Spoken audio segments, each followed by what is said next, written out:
Hello friends, welcome to tech inform Adda. दोस्तों, आज के इस वीडियो में मैं आपको इंटरमीडिएट लेवल पर मतलब 10+2 लेवल पर 10 सरकारी नौकरी के बारे में बताऊंगा। मतलब top 10 government job after 12th। बहुत से स्टूडेंट 10th कंप्लीट होने के बाद गवर्नमेंट जॉब की प्रिपरेशन शुरू कर देते हैं, क्योंकि उन्हें शुरू से ही पता होता है ये बहुत ही अट्रैक्टिंग और डिमांडिंग करियर ऑप्शन है। इस वीडियो में अभी सभी 10 गवर्नमेंट जॉब के बारे में मैं शॉर्ट में बताऊंगा। तो नमस्कार दोस्तों, आप देख रहे हो टेक इन्फॉर्म अड्डा। अगर आपने इस चैनल को अभी तक सब्सक्राइब नहीं किया है तो प्लीज कर लीजिए, और अगर आप मेरे वीडियो की नोटिफिकेशन चाहते हैं तो प्लीज बेल आइकन को भी प्रेस कर लीजिए। तो चलिए शुरू करते हैं। तो सबसे पहले नंबर पर आता है SSC CHSL combined higher secondary recruitment. दोस्तों, सीएचएसएल का एग्जाम एसएससी करवाती है। साल में इसका एक बार नोटिफिकेशन जारी होता है। स्टूडेंट्स में ये जॉब बहुत ही फेमस है, क्योंकि इसका फॉर्म जस्ट 10+2 के जस्ट बाद अप्लाई किया जाता है। सीएचएसएल में बहुत सारे पोस्ट होते हैं, जैसे lower division clerk, data entry operator, postal assistant आदि। ये सारी पोस्ट अलग अलग डिपार्टमेंट के लिए रिक्रूट किए जाते हैं, जैसे income tax department, ministry of railway, ministry of home affairs, ministry of finance आदि। इस एग्जाम में आपको 3 स्टेज से गुजरना पड़ेगा। पहला, जो कि ऑनलाइन टेस्ट होता है, जिसमें ऑब्जेक्टिव टाइप के क्वेश्चन पूछे जाते हैं। सेकंड है डिस्क्रिप्टिव पेपर, और थर्ड होता है स्पीड टेस्ट, जिसमें टाइपिंग करनी होती है। हिंदी या इंग्लिश में इसमें टाइपिंग होती है। इसमें सबकी सैलरी डिफरेंट होती है। जैसे लोअर डिवीजन क्लर्क को मिलता है 18,000 से लेकर 24,400 तक का बेसिक पे। वहीं डाटा एंट्री ऑपरेटर को 25,100 से लेकर 31,000 तक मिल जाता है। तो वहीं पोस्टल असिस्टेंट को 25,135 से लेकर 35,135 तक मिल जाता है। सेकंड नंबर पर आता है एनडीए। एनडीए मतलब नेशनल डिफेंस एकेडमी। इसमें 3 विंग होते हैं, एयरफोर्स, आर्मी और नेवी। इनमें से मैं खुद एयरफोर्स में सर्विंग हूं, अभी जिस टाइम ये वीडियो में शूट कर रहा हूं। एनडीए एग्जाम साल में 2 बार आयोजित होता है। आप चाहो तो दोनों एग्जाम दे सकते हो। दोस्तों, इसका एग्जाम वही दे सकते हैं जो 10+2 में फिजिक्स, मैथ और केमिस्ट्री से होते हैं। इस एग्जाम में आपका मैथमेटिक्स स्ट्रांग होना चाहिए, साथ ही फिजिकल फिटनेस की भी आवश्यकता होती है। इस एग्जाम को देने से पहले आपका अनमैरिड होना जरूरी है। इसमें ट्रेनिंग के बाद आपको रैंक लग जाती है, जिसके बाद आपकी सैलरी स्टार्ट हो जाएगी, जो कि बेसिक पे 56,100 रुपए होगी। दोस्तों, रैंक बढ़ने के साथ आपकी सैलरी बढ़ेगी और मैक्स 2.5 लाख तक की सैलरी मिलेगी। तीसरे नंबर पर है स्टेनोग्राफर ग्रेड सी और ग्रेड डी के लिए। दोस्तों, स्टेनोग्राफर का एग्जाम एसएससी के द्वारा होता है। इसका भी साल में एक बार नोटिफिकेशन निकलता है। इस एग्जाम के 2 स्टेज होती हैं। फर्स्ट में ऑनलाइन एग्जाम होता है, जिसमें ऑब्जेक्टिव टाइप के क्वेश्चन पूछे जाते हैं, और दूसरा टाइपिंग टेस्ट। दोस्तों, इस एग्जाम की खासियत है, इसमें मैथ नहीं होती है। 10+2 में आपका कोई भी सब्जेक्ट हो, आप इस एग्जाम को देने के एलिजिबल हो। इसमें 2 ग्रेड पे होते हैं, एक 2400 और दूसरा 4600। टोटल सैलरी की बात करूं तो 35,400 तक प्रोवाइड की जाती है, साथ ही फैसिलिटी अलग से मिलती है। चौथे नंबर पर आता है एमटीएस। एमटीएस का फुल फॉर्म होता है मल्टीटास्किंग स्टाफ। इसका भी एग्जाम एसएससी करवाती है। एमटीएस का नॉन टेक्निकल एग्जाम के रूप में भी जाना जाता है। इसमें 3 तरह की नौकरी मिलती है, और उसके अंदर भी कई तरह की नौकरी होती हैं, जैसे multitasking staff, group C non gazetted non ministerial post. वैसे इस एग्जाम के लिए क्वालिफिकेशन है 10th पास, लेकिन ज्यादातर लोग 12th के बाद इस फॉर्म को अप्लाई करते हैं। इस एग्जाम के लिए उम्र सीमा 18 से 25 होनी चाहिए।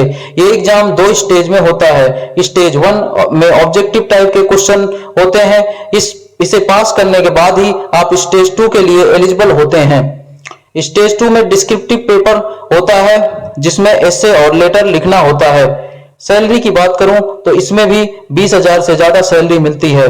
दोस्तों, अगर वीडियो अच्छा लग रहा है तो प्लीज वीडियो को लाइक और चैनल को सब्सक्राइब कर दें। 5वां है रेलवे एनटीपीसी। यहाँ एनटीपीसी का फुल फॉर्म होता है नॉन टेक्निकल पॉपुलर कैटेगरी। इसके अंतर्गत कई तरह की वैकेंसी आती हैं। कुछ 10+2 लेवल की हैं, कुछ ग्रेजुएशन लेवल की, लेकिन मैं आपको 10+2 लेवल की जॉब बताता हूं। इसमें कॉमर्शियल कम टिकट क्लर्क, अकाउंट क्लर्क कम टाइपिस्ट, जूनियर क्लर्क कम टाइपिस्ट, ट्रेन क्लर्क आदि। दोस्तों इसमें आपको कंप्यूटर का नॉलेज होना जरूरी है। एग्जाम 2 स्टेज में होते हैं, प्रीलिम्स और मेंस। इन दोनों का सिलेबस सेम है। इसमें आपको इंग्लिश, मैथमेटिक्स, जनरल इंटेलिजेंस और रीजनिंग से सवाल पूछे जाते हैं। अगर सैलरी की बात करूं तो इसमें भी 20,000 से ज्यादा सैलरी मिलती है। अब आते हैं नंबर 6 पे, एसएससी जीडी कांस्टेबल। यहां जीडी का फुल फॉर्म होता है जनरल ड्यूटीज। इसके अंतर्गत कई तरह के पोस्ट होते हैं, जैसे BSF, CISF, ITBP, CRPF, SSB, rifleman और एसएसएफ। ये सारे पोस्ट एसएससी जीडी के थ्रू ही मिलते हैं। इसमें 4 स्टेज में एग्जाम होते हैं। First CBT, second physical efficiency test और थर्ड फिजिकल स्टैंडर्ड टेस्ट और फोर्थ है मेडिकल टेस्ट। एक्चुअली ये एसएससी जीडी का एग्जाम 10th बेस पर होते हैं। अगर सैलरी की बात करूं तो शुरुआती सैलरी 21,700 के करीब मिलती है और धीरे धीरे 69,100 तक मिलने लगती है। अब आते हैं 7वें नंबर पर स्टेट पुलिस की। दोस्तों राज्य सरकार के पुलिस की वैकेंसी लगभग हर साल निकलती है, जिसमें 12th लेवल पर कांस्टेबल का पद होता है। जो स्टूडेंट्स फिजिकली फिट होते हैं इस एग्जाम का फॉर्म भर सकते हैं। बहुत से स्टूडेंट्स शुरू से ही खुद को फिट रखते हैं ताकि पुलिस डिपार्टमेंट में उनका सिलेक्शन हो सके। 12th लेवल की ये बहुत ही उम्दा जॉब है। हर साल लगभग देश के सभी राज्य कांस्टेबल की वैकेंसी निकालते हैं। इस एग्जाम में पहले रिटन टेस्ट होता है, फिर फिजिकल टेस्ट, उसके बाद मेडिकल टेस्ट होता है। अगर एज लिमिट की बात करूं तो इसमें 18 से 25 होती है। फिर कैटेगरी वाइज छूट का प्रावधान है। इसमें सैलरी की शुरुआत 20,000 से ज्यादा है। अब आते हैं 8वें नंबर पर, स्टेट लेवल एसएससी की वैकेंसी। सेंट्रल लेवल पर देखते हैं वही इसकी वैकेंसी स्टेट वाइज भी निकलती है। इसमें बहुत सारे अच्छे अच्छे पोस्ट होते हैं, जैसे सेंट्रल लेवल की एसएससी में होती हैं। सभी राज्य द्वारा एसएससी की वैकेंसी लगभग हर साल निकलती है, जैसे यूपी SSSC, HSSC, BSSC आदि। इसमें जो पोस्ट मिलती है वो पंचायत सचिव, LDC, revenue worker, account clerk आदि। इसमें सबसे पहले रिटन टेस्ट होता है, उसके बाद स्किल टेस्ट होता है। दोस्तों सभी राज्यों का सिलेक्शन का तरीका अलग हो सकता है। स्टेट लेवल का एसएससी में बहुत सारी पोस्ट होती हैं, साथ में उनकी सैलरी भी डिफरेंट होती है। फिर भी 12th लेवल की जॉब पाने वालों को 20,000 से ज्यादा सैलरी मिलती है। अब आते हैं हमारे 9वें पॉइंट पर, फॉरेस्ट गार्ड। दोस्तों फॉरेस्ट गार्ड की वैकेंसी सेंट्रल लेवल पर निकलती है। इसमें देश के जंगलों में उपस्थित पेड़ पौधे, जीव जंतु आदि चीजों की सुरक्षा प्रदान करना होता है। भारत में वन विभाग के द्वारा प्रति वर्ष वैकेंट सीट को भरने के लिए वैकेंसी निकाली जाती है। जो स्टूडेंट इस जॉब को लेना चाहते हैं उनकी उम्र सीमा 18 से 28 वर्ष होनी चाहिए। इसमें कैटेगरी वाइज छूट का प्रावधान है। एग्जाम के 2 स्टेज होते हैं, रिटन और फिजिकल टेस्ट। रिटन टेस्ट में Hindi, English, general knowledge, math और जनरल साइंस से सवाल पूछे जाते हैं। दोस्तों इसमें सैलरी 20,200 से शुरुआत होती है, साथ में फैसिलिटी अलग से मिलती है। दोस्तों सभी राज्यों में सैलरी डिफरेंट हो सकती है। अब आते हैं 10वें पॉइंट पे, भारतीय कोस्ट गार्ड।